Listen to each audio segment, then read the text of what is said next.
কি বাজে কাতল কাতল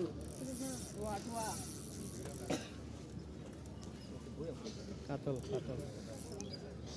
সম্মানিত ভিউয়ার্স, আসসালামু আলাইকুম ওয়া রাহমাতুল্লাহ। কেমন আছেন প্রিয় বন্ধুগণেরা?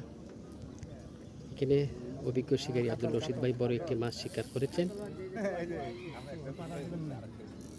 হ্যাঁ, অভিজ্ঞ শিকারী জসিম ভাই খুবই সুন্দর করে খেলছেন মাছটার সাথে। মাছটা নিকটে আনার জন্য অনেক চেষ্টা করছেন জসিম ভাই। আজকে খেলা চলছে শালনা জাঞ্জালিয়া খেজুরগাঁ স্থলে ৮,০০০ টাকা পয়েন্ট। এখানে জসিম ভাই দারুণভাবে খেলছেন একটি মাছ নিয়ে। শালম সরকার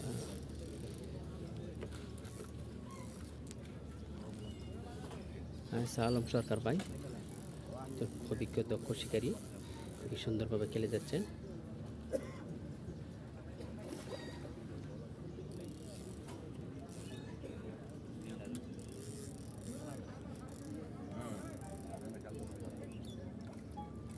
একটি কাতল মাছ, মার্শাল্লাহ মার্শাল্লাহ কিচিং হয়ে গেল। আলম ভাই সফল হয়েছেন। বিগ সাইজ কাতল।